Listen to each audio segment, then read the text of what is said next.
در حقیقت یہ آیت کریمہ رحمان کے بندوں کی ایک دعا ہے، عباد الرحمن کی دعا ہے۔ کیا دعا ہے؟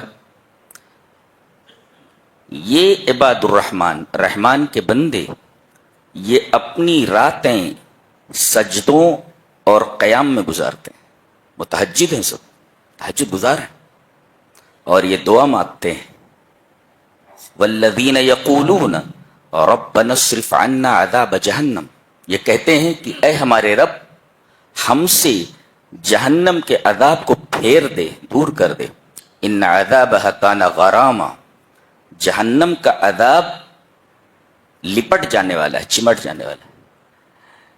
جہنم کے عذاب کو غرام کہا گیا، غرام، اس کو انگلش میں کہہ سکتے ہیں انسیپریبل، جو جدا نہ ہو، یعنی پرماننٹ پنشمنٹ،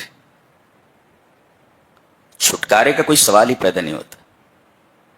اسی سے لفظ غریم ہے، غریم، غریم کہتے قرض خواہ کو، قرض خواہ قرضدار سے لپٹا رہتا ہے، لا میرا قرض دے، لا میرا قرض دے، لا میرا قرض دے۔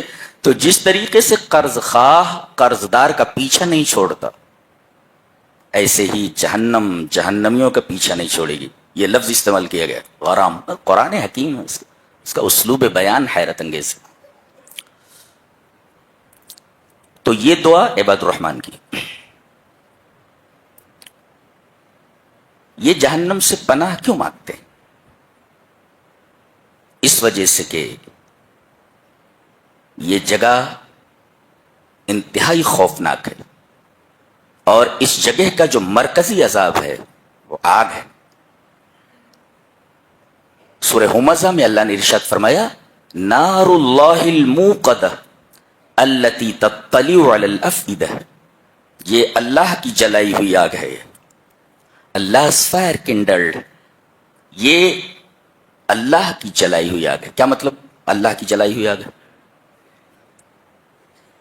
دنیا کے کوئی شخص کوئی آگ جلائے اسے بجھایا جا سکتا ہے، لیکن اللہ جس آگ کو روشن کرے، جو آگ جلائے، اسے کوئی بجھا نہیں سکتا۔ گویا اللہ کی یہ جلائی ہوئی آگ ابدی ہے، یہ بجھنے والی نہیں ہے، اور اس کی خاص خصوصیت ہے التی تطلع علی الافئدہ، یہ دلوں کے اوپر چڑھ جائے گی۔ اللہ، اطلاع علی کا مطلب ہوتا ہے جیسے which leaps over the hearts، دل کے اوپر چڑھ جانا، اسے، یہ دل ہے، دل، اس کے اوپر اسے چڑھ جانا۔ یہ دل سب سے نازک عضو ہے بدن انسانی میں، ایک اٹیک برداشت نہیں کر سکتا، چھ جائے کہ جہنم کی آگ کی حرارت برداشت کر سکتا، معمولی اٹیک برداشت نہیں کر پاتا۔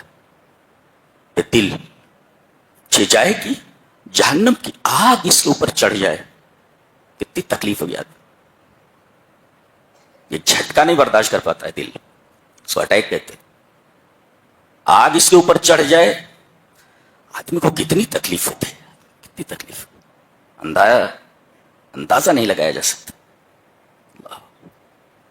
اسی وجہ سے جناب محمد رسول اللہ صلی اللہ علیہ وسلم اس آگ سے برابر پناہ مانگتے تھے۔ دلیل یہ حدیث پاک، وعن انس رضی اللہ تعالیٰ عنہ قال کان اکثر دعاء النبی صلی اللہ علیہ وسلم اللہم ربنا آتنا فی الدنیا حسنۃ وفی الآخرۃ حسنۃ وقنا عذاب النار، رواہ البخاری فی کتاب الدعوات۔ حضرت امام بخاری رحمہ اللہ اس حدیث پاک کو ایسے ہی کتاب الدعوات کے اندر لائے ہیں۔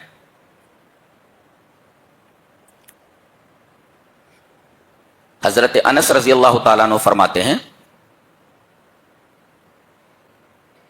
کہ نبی اکرم صلی اللہ علیہ وسلم کی کثرت سے کی جانے والی دعا یہی ہے۔ کون سی؟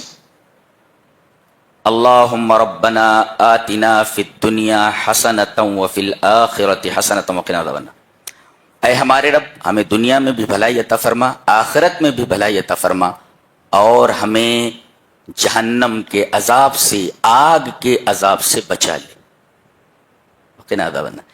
یہ نبی کریم صلی اللہ علیہ وسلم کی کثرت سے کی جانے والی دعا ہے، سب سے زیادہ دعا آپ یہی کیا کرتے تھے۔ جس میں جہنم سے پناہ مانگنے کی بات کہی گئی.